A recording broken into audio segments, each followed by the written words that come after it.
Excellences, Monsieur le Président de la République, cette maison que vous nous faites l'honneur d'inaugurer aujourd'hui est la plus importante infrastructure réalisée dans le secteur de l'emploi depuis notre indépendance en 1958 et constitue une manifestation éloquente de votre engagement pour la promotion de l'emploi en Guinée.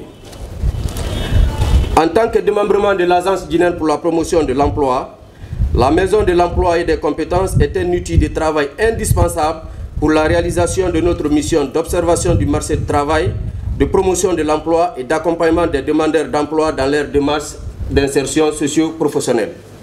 La Maison de l'emploi offrira aux demandeurs d'emploi plusieurs espaces dédiés à leur insertion dans la vie active. C'est à ce titre que depuis janvier 2011, sous la clairvoyance de Monsieur le ministre de l'Enseignement technique, de la formation professionnelle, de l'emploi et du travail, 25 800 chercheurs d'emploi se sont inscrits à l'AGIP et ont bénéficié de plusieurs types d'appuis techniques dans leur recherche de créneaux d'insertion socio-professionnelle. Parmi les différents services offerts gratuitement aux demandeurs d'emploi, on peut citer, entre autres, les formations en technique de recherche active d'emploi pour 5100 jeunes candidats, des formations en bureautique pour 2200 candidats, les recrutements de 1398 travailleurs pour diverses structures, dont 518 cadres administratifs et financiers pour le compte de l'État. L'appui conseil pour 3543 demandeurs en 2014. La mise en stage pratique de 896 jeunes, dont 774 dans le cadre du programme gouvernemental Première Chance. Plusieurs appuis au FOSEC, au cabinet IPRC et à l'Association des jeunes guinéens de France dans le cadre de l'organisation des salons de l'emploi en Guinée et en France. Excellences, Monsieur le Président de la République, Mesdames et Messieurs, l'ensemble de ces activités et leurs résultats sont obtenus grâce au partenariat fécond que l'agence tisse avec différents partenaires tels que les services techniques et d'appui du ministère de la Jeunesse et de l'Emploi des Jeunes, l'agence de services civiques d'action pour le développement, l'agence pour la promotion des investissements privés, des entreprises privées telles que le groupe Bolloré qui vient de nous associer dans son premier projet mis en place dans le cadre incubateur des entreprises dans son espace Blue Jaune. Si besoin en est encore de le rappeler, l'une des priorités du président de la République, chef de l'État, le professeur Alpha Condé, dès son avènement à la tête de notre nation, est de faciliter l'accès à l'emploi à tout Guinéen actif. La nécessité de la création d'une maison de l'emploi et des compétences s'est affirmée dès la première édition du Salon de l'emploi organisé par le Forum des jeunes de Guinée en 2007. Cet impératif s'est confirmé au fur et à mesure des éditions. De l'échantillon de jeunes interrogés lors de la 3e édition du Salon de l'emploi, il en ressort que plus de 75% des candidats n'avaient jamais suivi de formation aux techniques de recherche d'emploi. Plus de 21% n'avaient jamais déposé de dossier de candidature pour un emploi, bien qu'ayant terminé leur étude depuis plus de 2 ans pour la plupart. Plus de 80% des détenteurs d'un CV ou d'une lettre de motivation ont estimé que ces documents devaient être soit totalement corrigés, soit améliorés dans leur représentation ou enrichis dans leur contenu. Ces chiffres prouvent à suffire qu'il y a bien des obstacles qui handicapent le demandeur d'emploi guinéen dans sa démarche d'insertion professionnelle. C'est pourquoi mon département a accueilli avec une immense satisfaction le projet de construction de la Maison de l'emploi et des compétences. Dans la lutte contre le chômage, pour faciliter l'entrepreneuriat et booster l'employabilité des jeunes, aucune action ne saurait être de trop. Nous devons unir davantage nos efforts et nos actions afin de répondre aux besoins d'épanouissement social de plus en plus pressants et légitimes de nos concitoyens. Chers jeunes Guinéens, cette maison est la vôtre. Ces services et prestations vous sont entièrement destinés. Alors, ne ménagez aucun effort pour vous y rendre dès sa mise en service effective.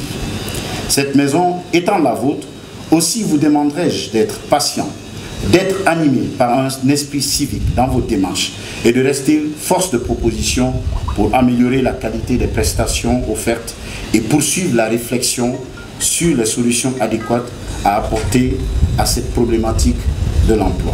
au-delà d'un simple jeu sémantique, tous ceux qui passeront par cette maison de l'emploi, de demandeurs d'emploi, deviendront des chercheurs d'emploi. Ce n'est pas de la simple sémantique, ça veut dire qu'ils ne seront plus dans la sollicitation, ils seront dans la proposition, ils seront autonomes et ce seront des meilleurs candidats à l'emploi. Et ceci a été possible grâce à la participation non seulement d'un certain nombre de ministères qui nous ont accompagnés, notamment celui de la jeunesse, mais aussi et surtout par des organisations et des entreprises.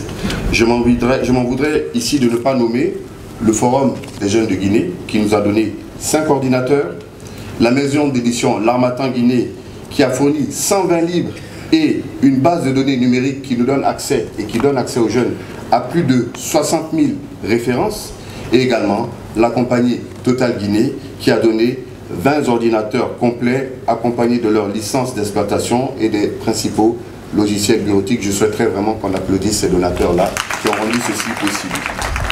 Et c'est parce que cette initiative, ce projet est porteur, qu'il a été perçu par nos partenaires comme étant profitable pour les jeunes, que la Banque mondiale a décidé de nous accompagner dans le cadre du projet Booster les compétences pour l'employabilité.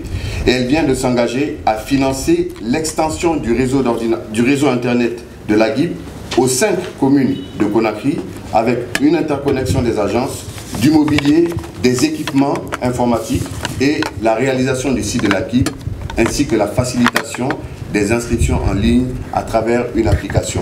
C'est une avancée majeure dans ce qui n'avait jamais été fait en Guinée avant l'arrivée du président Alpha Condé. Excellence, Monsieur le Président de la République, en 2010, vous avez soumis aux Guinéens un ensemble de propositions, avec parmi elles une priorité, une politique dynamique de promotion de l'emploi et particulièrement celui des jeunes.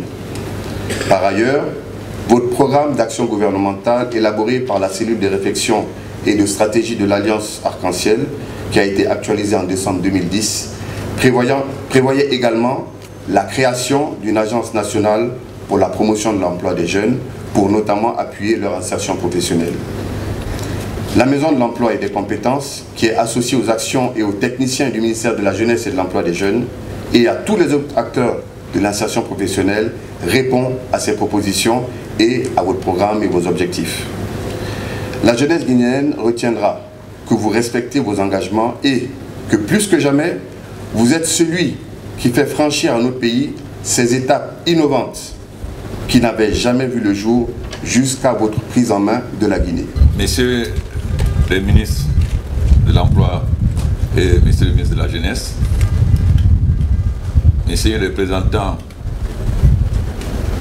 diplomatiques et Messieurs les directeurs de sociétés qui nous accompagnent, lors du dernier sommet du BRICS qui s'est tenu à Durban, j'ai dit à mes collègues présidents que nous sommes assis sur une bombe. Mais Alpha, qu'est-ce que tu racontes là? Je dis oui, nous sommes assis sur une bombe. 70% de la population africaine a moins de 25 ans. Si nous n'arrivons pas à trouver l'emploi pour ces jeunes, nous allons tous sauter. Donc, la grande préoccupation de mon gouvernement a été toujours de faire en sorte que les jeunes Guinéens puissent faire des études qui leur permettent d'accéder aux emplois les meilleurs et de retrouver du travail. Et deuxièmement, d'aider à l'autonomisation des femmes.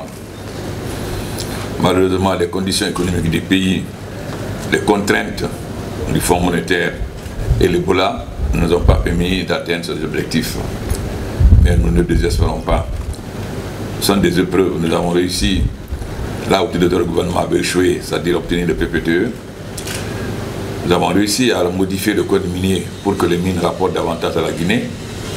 Malheureusement, l'Ebola est venu mettre ses efforts à terre. Mais nous sommes conscients que l'Ebola va passer et que les leçons que nous tirerons de cela, grâce à l'aide des pays amis et au conseil des pays amis, nous permettront d'aller de l'avant. L'enseignement professionnel est fondamental. Malheureusement, notre enseignement professionnel était complètement à terre. Nous avons bénéficié de l'expertise de nos amis marocains et de leur expérience, ce qui nous permet de modifier complètement les conditions de l'enseignement professionnel et qui doit être la priorité du gouvernement. Donc j'espère que cette voie, les deux ministres étant des jeunes, ils peuvent mieux dialoguer avec les jeunes, parce que nous ne comprenons pas tellement ces jeunes qui sont d'une nouvelle génération. Ce sont les jeunes de l'Internet et de nouvelles technologies. Or, 70% des fonctionnaires guinéens ne savent même pas parler sur l'ordinateur. Alors, je pense donc qu'avec eux, nous allons avoir une nouvelle fonction publique et de nouveaux cadres qui maîtriseront les nouvelles technologies. Je vous remercie.